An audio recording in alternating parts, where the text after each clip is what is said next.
Now, I may be imagining this, but it's almost like they want to reverse Brexit. Even as a Remainer, I can't help but notice the likes of the Beeb, ITV and Sky, as well as most of Fleet Street, dolefully reporting on labour shortages, inflation and supply chain issues, conveniently ignoring the pandemic, global inflation pressures, an energy crisis and Ukraine. The narrative across much of the media is that Brexit is failing. This is feeding through into polls, suggesting that a majority now believe it hasn't worked out, with buyer's remorse even among some Brexit supporters. Brexit regret surely hasn't been helped by headlines like these from across the media. How about The Guardian?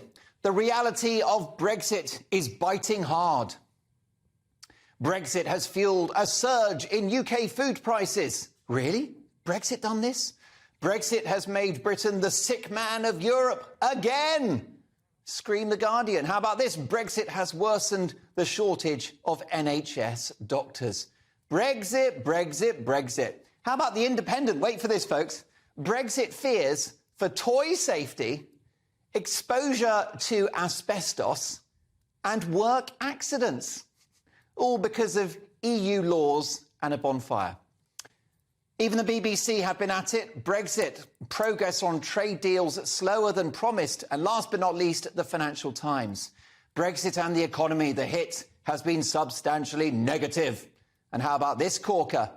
Keir Starmer must plot a bold route back to Europe for Britain. There they are, hiding in plain sight. They want us back in. Of course, all of this is bunkum, but why let a headline and a political agenda get in the way of the truth? There is, of course, a short to medium-term economic impact from Brexit. No one is denying that. It's a huge change to our country. It's a bumpy transition, but when it's done, it's done. And there are plenty of commentators out there who believe that most of the pain from that transition is now behind us, with the majority of companies already tooled up and prepared for a new way of doing business. In spite of these inevitable headwinds, the reality is that Brexit has been an instant success. It saw an immediate end to the payment of £2 billion a month to Brussels. Over 2 decades, that's the entire cost of the pandemic. Happy days.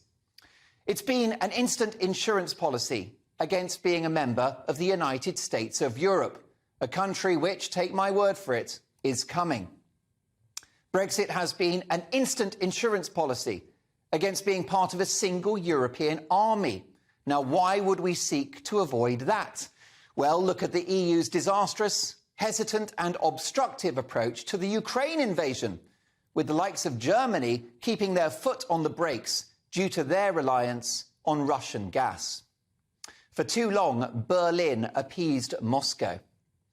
Brexit has been an instant insurance policy against having the euro, a one-size-fits-all currency which would have been against the British national interest, not being able to set our own interest rates, for example.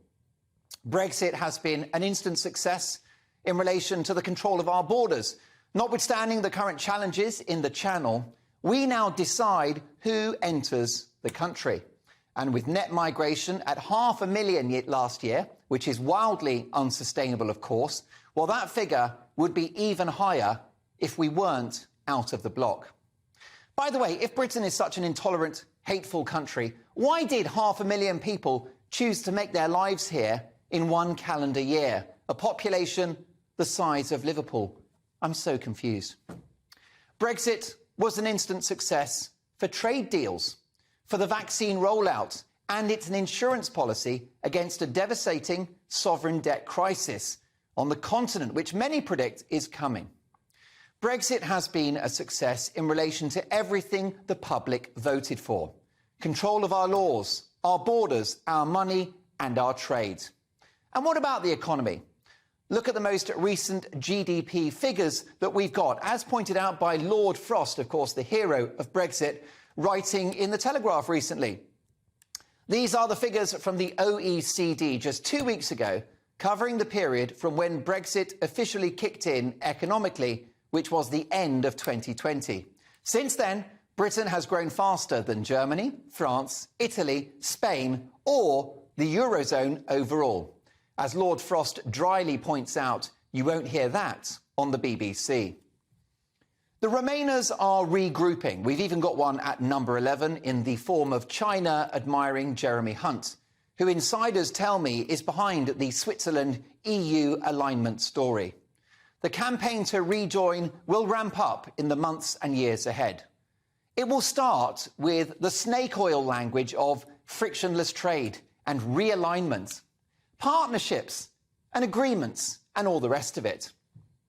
The media and the political establishment are seeking to reverse Brexit little by little, day by day.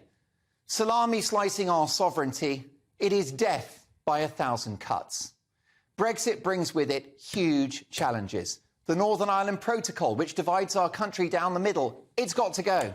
And trade must be made easier, especially for smaller businesses who are struggling. And I want skilled, talented Europeans still coming to this country and making their lives here. But in the end, when the politics of all of this has washed away, and if Brexit is given a chance, it will work. After all, we buy more from the EU than we sell to them. This insuperable truth ultimately gives us the upper hand. The EU arguably need to make a success of Brexit more than we do, as failure to do so will hurt them more. Brexit is working already, and like a fine wine, it will improve with age. We've been out for 10 minutes.